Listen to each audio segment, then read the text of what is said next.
Well, this did not go as I had expected.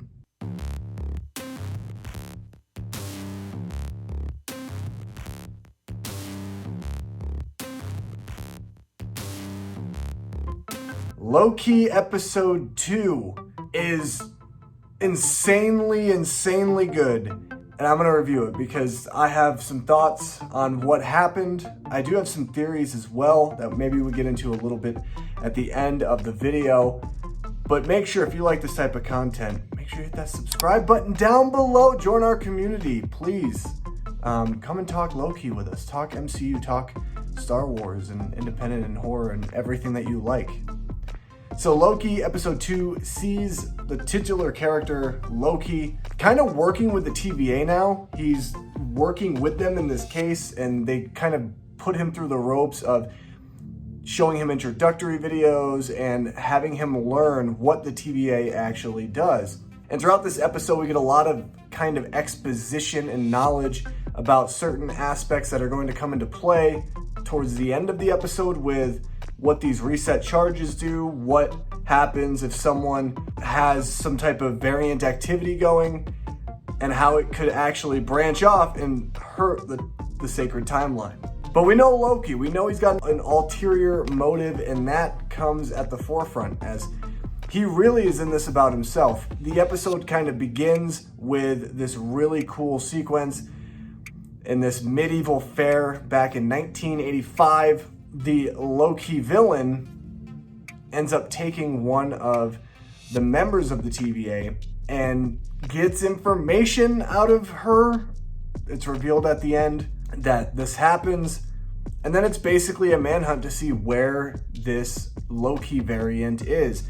And you come to the discovery of the fact that this Loki variant is going through apocalypses in order to cover their tracks, because the apocalypse energy variants, because of the doom of the situation and the fact that so many people are going to die, anything that happens during the event doesn't trigger the variant's activity.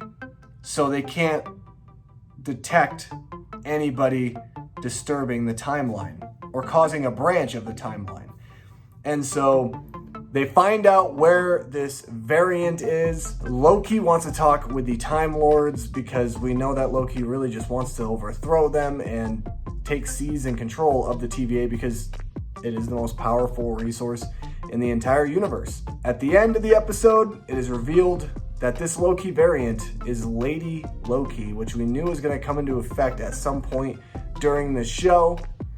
We still don't know her motive. We don't know what she's truly doing, but she sends reset charges through different spots of the sacred timeline, and our reality kind of starts to bust open. True chaos happens. Loki ends up leaving with her to an unknown destination, and that's kind of where the episode leaves us off. And there is a lot that happens. There's a lot that's discussed, and this is really an episode that's more of a dissection of what the TVA is, what these Time Lords mean, and realistically, like, the Time Lords are kind of a representation of anything that you believe in, a greater power, God, and the idea of the order that happens with the TVA and the way that it's supposed to kind of be the past, present, and future. It all culminates into one giant reunion at the end where there's nothing but order, which kind of stands alone as kind of showing that the TVA is more of a religion and a practice than an actual principle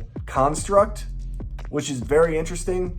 And the fact that Loki kind of questions whether or not these Time Lords are real, whether or not all of this happening is truly real. There's like that existential crisis, which I love to see, because it's just, is this all in Loki's head? I know it's not, but at the same time, I don't know. I don't know what to expect anymore with this show, because man, it went so many different routes that I didn't expect it to go. I like the showing of Lady Loki and the appearance of her, because it shows that there really is a fluidity to the character of Loki, and that there's multiple different variants of Loki. And that's just like that in the comics. I mean, there's a lot of different Lokis, and not necessarily Tom Hiddleston's Loki has to be the definitive Loki, but there's multiple different versions of the character, and there's multiple different versions of all of these characters. And I think that this show is really diving deep into the multiverse, which is going to lead us into Spider-Man No Way Home. And that's really exciting because I think that this shows that this is a Loki of a different multiverse. So the fact that there's a breach of the multiverse for this Loki to step in, this Lady Loki, is very fascinating to me. It's very interesting. I was blown away by this episode. The first half, there's a lot of dialogue and a lot of exposition where I was just like, I don't know if this episode's going to be nearly as strong. And it was kind of losing me there in the middle. But once you get to that third act of this episode where they actually go to this apocalyptic event and track down where the actual variant is, that's when it gets very interesting. A lot of stuff is revealed. We still don't really know what Lady Loki is planning, what's going on, and just who the Time Lords are. And that to me is very interesting. I'm very much looking forward to next week. This show has got me hooked. It's got me synced in, and this is a phenomenal episode, not only of Loki, but also of television.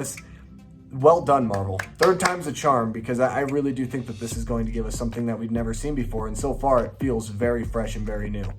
Anyway, guys, what are your thoughts on this week's episode of Loki? Let me know down below in the comment section of this video. Make sure you hit that thumbs up button if you enjoyed it. Subscribe to the channel for more content just like this. I'd greatly appreciate it, because you gotta join this community. We have a great community. Anyway, guys, thank you so much for watching, and I'll see you guys in my next video. Bye.